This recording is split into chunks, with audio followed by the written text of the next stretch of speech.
How you felt about that? Oh man, it was interesting. It was interesting. Did you like it? I thought it was cool. Who's winning? How about that? That's a better question. Who's winning the battle to you right now? Oh man, Drake is definitely winning from an MC standpoint. You know, it took a while for us to get the record from Kendrick, and when you wait a while, it gotta be like out of this world. I think if Kendrick dropped this record right after dropping "Give Me 50," it would have been crazy. But like immediate, not waiting. If it was immediate, then it would have been crazy. But we waited. Been a couple weeks. Been a few weeks. Yeah, to get this pause. I don't know, man. What do you think? I think Drake is winning. Euphoria didn't really, it didn't really move me. I'm not saying because deserve it. Oh, heard that Kendrick Lamar diss. I fuck with Kendrick, but that shit was going on the cob, man. You know what's crazy, man? The light-skinned niggas is winning, man. 3-0, man. deserve it. Oh. Do you think you watched the battle between them? You was paying attention. Yeah, it was entertaining for you as a rap fan. It was good for the culture, bro. Man, both of them produced material that's up to standard faster. At first, I had Kendrick not even in it because it was like boom, boom. He hit 2-3 times, and I ain't seen nothing coming from Kendrick. And then it was like Kendrick was making a CD instead of a response. Well, you thought it was too much at first. You were like, why is he dropping so much? He was saying Drake was going so hard, Kendrick was nowhere to be found. But Drake is. Drake was going hard. I felt those feelings before. What Drake was going through. Like, everybody got to get it. You know what I'm saying? You see me do that. Yeah. And that's why the spinner made it into his, because he heard that. Right.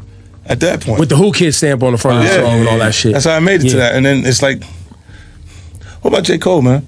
Well, I don't, you know. No, what happened? What happened? He didn't want to be a part of it. He said he didn't want, that's not who he was. I know.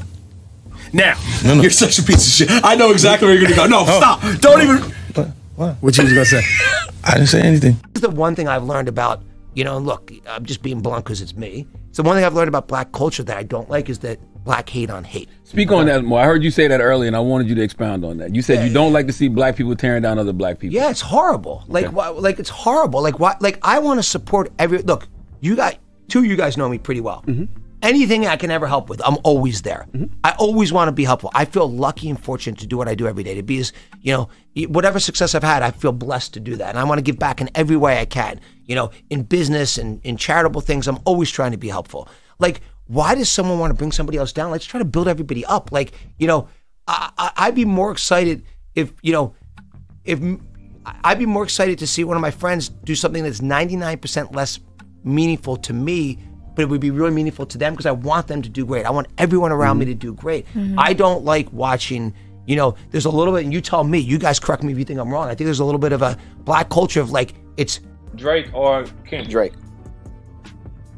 Drake is a better rapper than Kendrick. Do you like, okay, so is it by a long shot? Not really. Drake got bars, which you know. Okay. You know that. So I ain't capping when I say For sure. So I would give it to Drake. I think Kendrick's a better technically skilled performer, but I don't think he's a better rapper. Perform. Yeah, that's a like you cut like up, he bro. was one of the most dangerous rappers? No.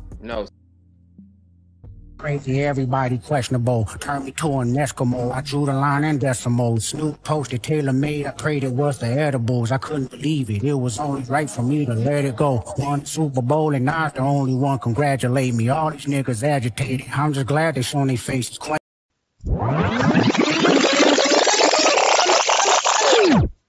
Niggas still fucking talking. You niggas still breathing. Fucking roaches. All right, it's the brain. Machiavelli's dog.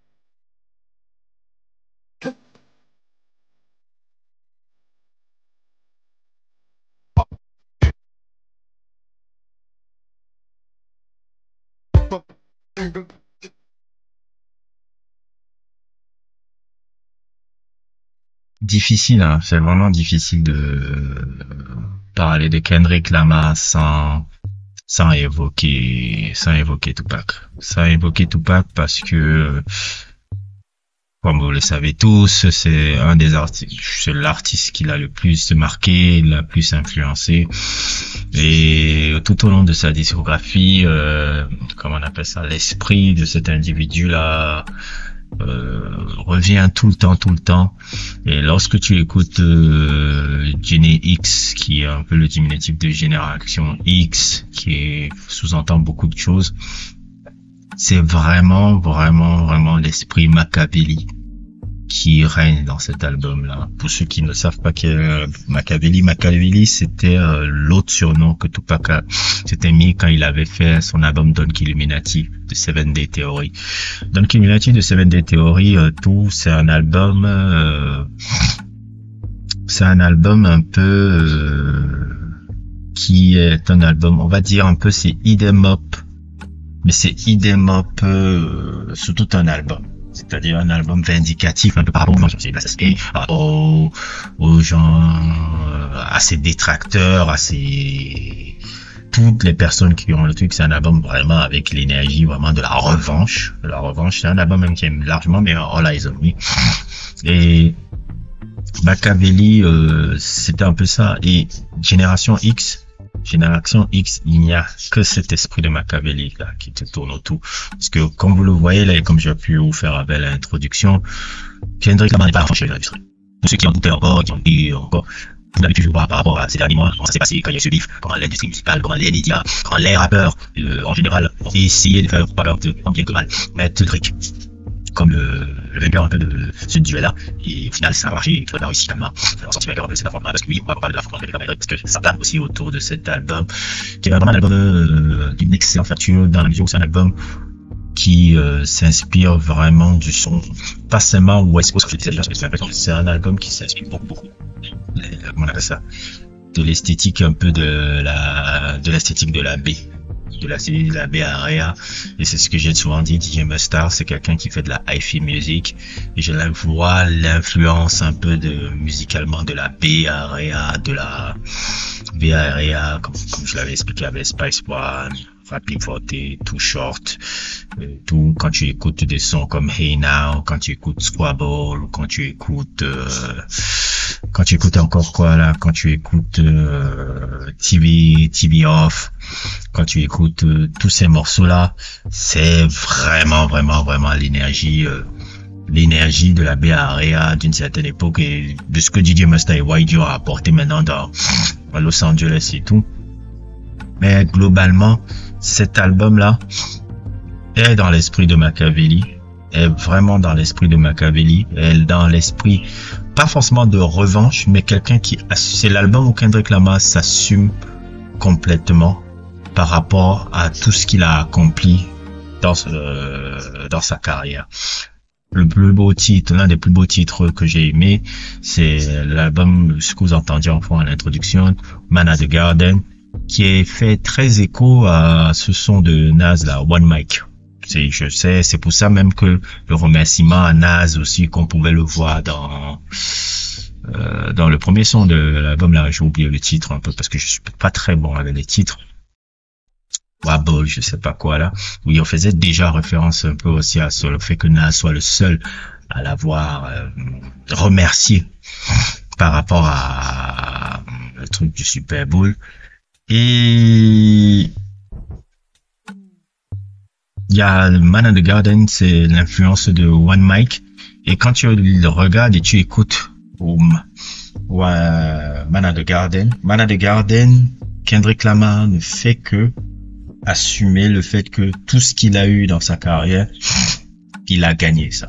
Comme I deserve it all, que je n'ai pas à me baisser la tête devant vous et autres et tout, surtout les anciens parce qu'il y a des tacles, hein, il y a des tacles à Lupe Fiasco, il y a des tacles à Lil Wayne, il y a des tacles à Snoop Dogg, oui, Snoop Dogg qui est un personnage, je décrirai un peu pas dans cette truc, mais il y a une vidéo, je vous ferai un peu le truc sur la jalousie de Snoop Dogg, un peu avec certains personnages, un peu. Parce qu'il y a eu beaucoup de jalousie un peu avec Snoop Dogg,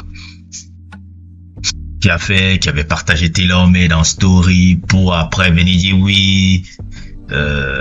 oui, Kendrick, c'est le king de la West Coast et autres. Il a toujours été un homme qui change de veste, qui change comment on appelle, d'avis autant que de veste. C'est quelqu'un très ambivalent, mais bon, je vais pas évoquer ça longtemps, mais de voir comment vraiment globalement l'industrie là a été contre lui.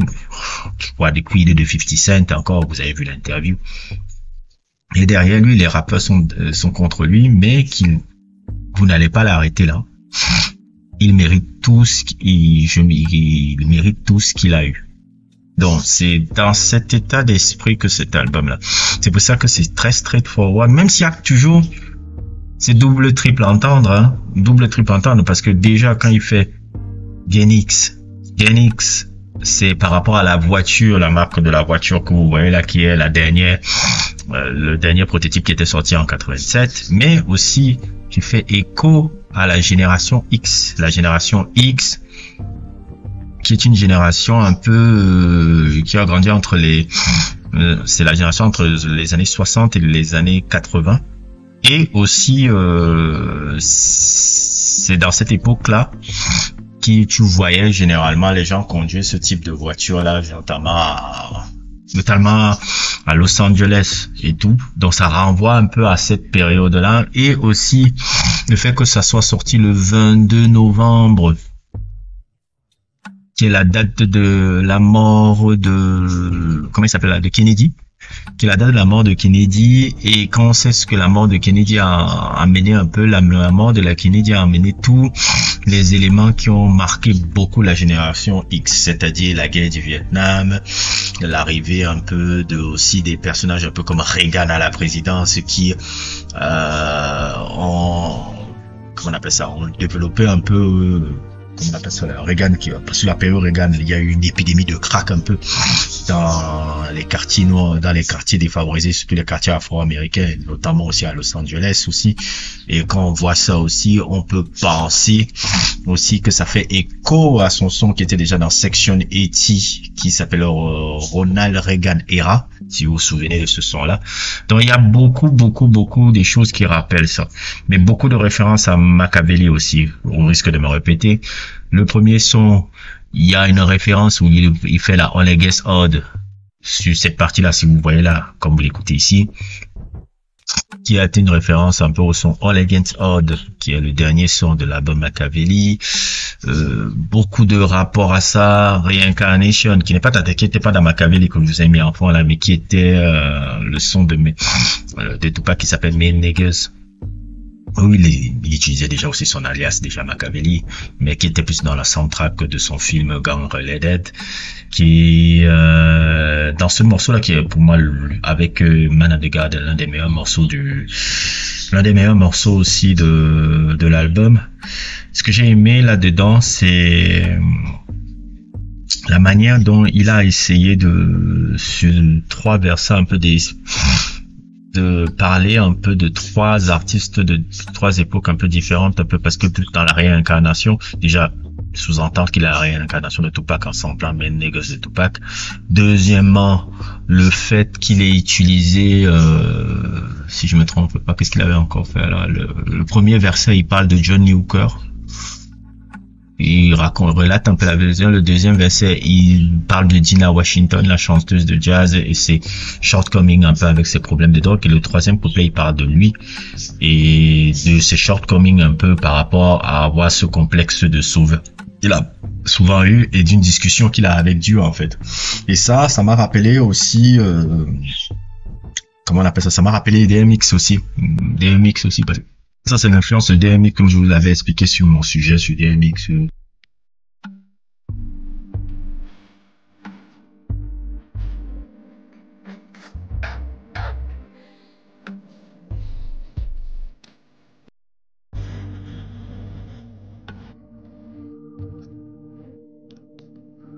I'm not perfect, I got urges, but I hold them down.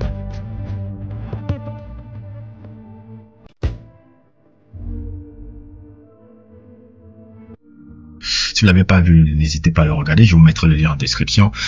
C'est aussi comme DMX dans les sons, un peu comme DMX de Omen. Il y avait sa discussion avec Diable qui était dans Flesh in My Flesh, Blood in My Blood, ou comment on appelle encore l'autre son, Damien aussi, qui était sa conversion avec sa partie la plus sombre, avec le diable.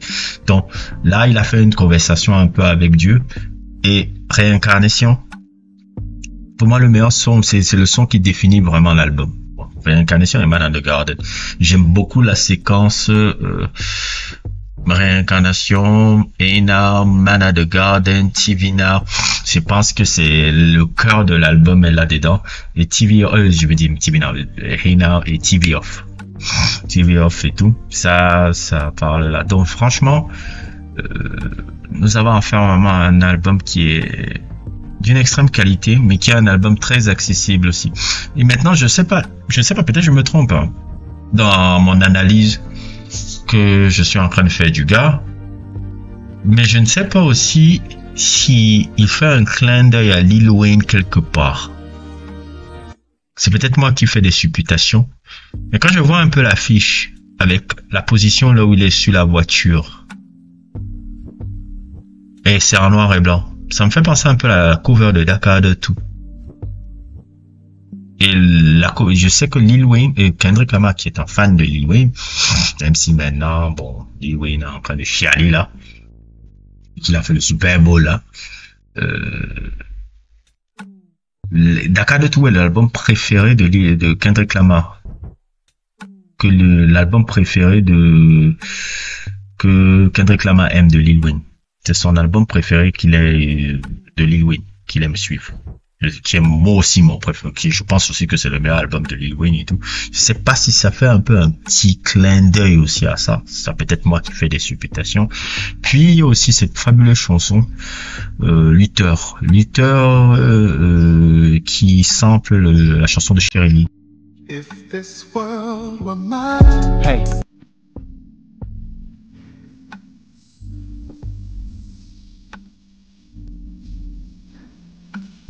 If This World Is Mine, qui pour moi déjà, je préfère Luther au son par exemple, comment ça s'appelle là, Love, qui était dans Dem, que j'aimais pas beaucoup déjà, c'est un des sons les moins sympas de Kendrick qui était dans Dem, mais j'aime plus celui-là.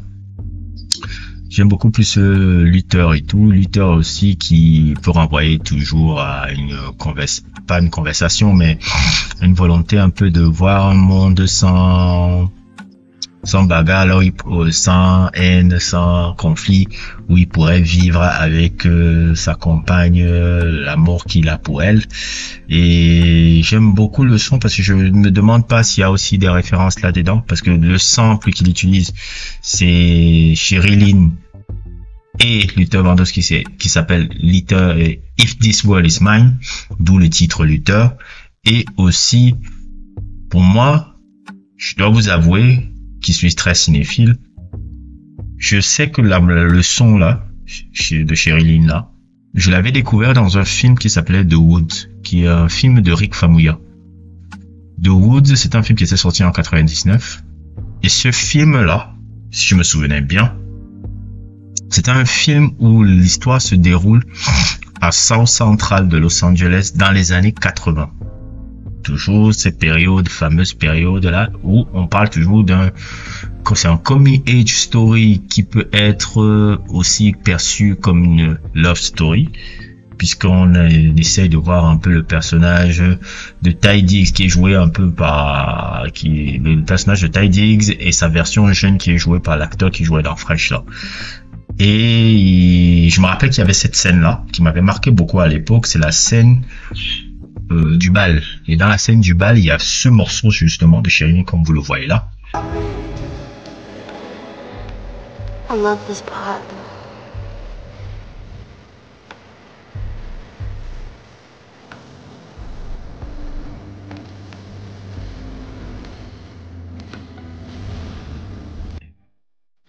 Qui passait là. Donc je me demande pas si c'est pour faire aussi écho à ce film-là qu'il a fait la chanson Luther. Parce que ça se déroule à l'histoire se déroule à South Central, Los Angeles, dans les années 80, le ghetto, et il y a ce morceau qui passe là, je sais pas, je me demande pas si c'est pour faire écho aussi à ce film-là, peut-être c'est un film aussi qu'il adore aussi, et ça m'étonnerait pas, parce que comme c'est un mec de la génération X, il peut aimer ça, donc il y a tellement de petits doubles triples en temps, donc qu'on peut voir, même si c'est son album le plus facile à décortiquer, hein. Le plus facile à décortiquer, mais je me demande pas aussi si Luther aussi renvoie à ça. Donc globalement, on a un album aussi qui n'hésite pas à affronter ses critiques comme truc, et comme j'aime, tu vous fais un peu le parallèle un peu avec Machiavelli, parce que c'est ça, Gloria et tout, qui termine l'album magnifiquement, où c'est Gloria qui est une un peu métaphore un peu de son amour avec sa femme, mais aussi l'amour de son art, parce que Gloria renvoie aussi à une marque de stylo, et de son amour aussi pour son art qui est le hip-hop, de l'écriture et de tout ça. Ça me fait penser un peu à le son Me and My Girlfriend de Tupac, qui parlait de lui et son amour pour son flingue et tout. C'était ça un peu, je vois un peu l'écho par rapport à ça, et je me dis aussi que sûrement ça encore ça peut renvoyer à Machiavelli. C'est vraiment un album qui va avoir énormément de succès. C'est un album qui va avoir énormément de succès. C'est un album qui met les points sur les i un peu sur sa position, et sur sa position en tant que leader absolu du hip-hop, le leader de sa génération, et je pense qu'il méritait d'être ça depuis très longtemps.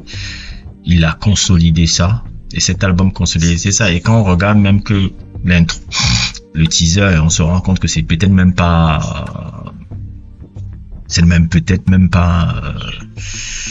ça va pas s'arrêter avec juste cet album là. Peut-être on aura encore une sortie en 2025. Je me dis, Kendrick Lamar est bien parti pour avoir une année 2024 et une année 2025 immensement chargée, immensement bourrée encore d'accomplissement, mais ce n'est que mérité par rapport à cet artiste là. Quand on regarde sa discographie, comme vous l'avez pu voir dans ma saga, c'est quelqu'un qui, pour moi, a marqué l'histoire de cette musique. Moi, par exemple, je serais pas choqué que quelqu'un me dise, par exemple, de cette génération-ci, en tout cas, qui dise, pour moi, Kendrick Lamar est le plus grand rappeur de tous les temps. Ça me dérangerait pas. Je ne dis pas que c'est le cas, non. Mais ça me dérangerait pas que quelqu'un de cette génération-là le dise. Je dirais, tes arguments, il y a des arguments pour le penser aussi. Il y a des arguments pour le penser, parce qu'il a fait ça, il a ça dans sa discographie, il a réussi à avoir ça comme succès commercial. Ça, c'est pas si fou de le dire. C'est pas si fou de le dire. Il y a 10 ans, je n'aurais pas dit ça. Mais maintenant, si quelqu'un le dit, ça me dérange pas. Moi, personnellement, je ne le pourrais jamais le faire. Parce que je dirais, non, il y a quand même eu ces mecs là qui restent quand même dans le truc. Mais si un des gens de la génération actuelle, des Gen Z ou des trucs, même des milléniaux, ça me dit, non, mais moi, Kendrick est le plus grand rappeur de tous les temps parce qu'il a réussi à tuer ça. Je vais dire, pour moi, j'entends l'argument. Je ne vais pas dismiss ça en disant qu'il ne connaît rien. Je vais dire, non, c'est pas si fou de le mettre là-bas aussi. C'est pas si fou. Avec tout ce qu'il est en train d'accomplir aussi, avec le truc, hein. Comme je l'ai dit, Génération X, c'est un fabuleux album. Très bel album. Peut-être pas j'ai vu des gens qui disent que c'est le meilleur album de sa discographie. J'ai vu les gars qui ont mis ça 10 sur 10. J'ai dit, n'abusez pas. Il a une discographie beaucoup plus complète que ça. Mais c'est un album qui puise vraiment son génie dans l'esprit de Machiavelli. Dans l'esprit, pas forcément de revanche, mais l'esprit de mettre les points sur les i par rapport à quel est son statut dans le hip-hop actuellement. Et ça, je suis bien content. Et je dois même avouer aussi que c'est son album, que c'est la première fois que quand j'écoute Kendrick, je le sens apaisé par rapport à lui-même. Parce que d'habitude, un peu, quand tu regardais un peu sa discographie en général, quand tu regardes à Gookinema City, à Section 80, là, il décrit son environnement un peu de manière triste. Gookinema City, il décrit son enfance. To People Butterfly, il essaye de changer un peu son environnement et son monde un peu. Il essaie de changer le monde, en fait. Il essaie de sauver un peu le monde. Damn, c'est la dépression parce qu'il voit qu'il n'a pas pu changer vraiment ce qu'il voulait et tout. Damn, c'est la dépression par rapport à justement la réception de To People Butterfly, etc., par rapport à la communauté noire, afro et tout. Et puis Mr. Moral, qui était un peu comment on appelle ça, pas l'évaluation, mais la thérapie un peu, de se dire que je ne suis pas un sauveur, je préfère vivre bien avec ma famille. Et Génération X, qui est l'affirmation que oui, je suis quelqu'un qui a réussi comment on appelle ça, a réussi tous les objectifs que je m'étais placé dans la vie, que les critiques, les insultes, les dénigrements, les trucs ne feront pas changer les accomplissements que j'ai eu parce que je les mérite. Et il a raison de le dire, il a raison de l'affirmer, il a raison de le crier fort parce qu'il ne les a pas volés, ça, et qu'il mérite amplement ça. C'est un album, coup de poing, un album qui fait vraiment honneur à sa discographie et tout. Et vraiment, je pense que c'est tout ce que j'aurais à dire sur ça. N'hésitez pas à liker, n'hésitez pas à vous abonner et à plus pour d'autres aventures.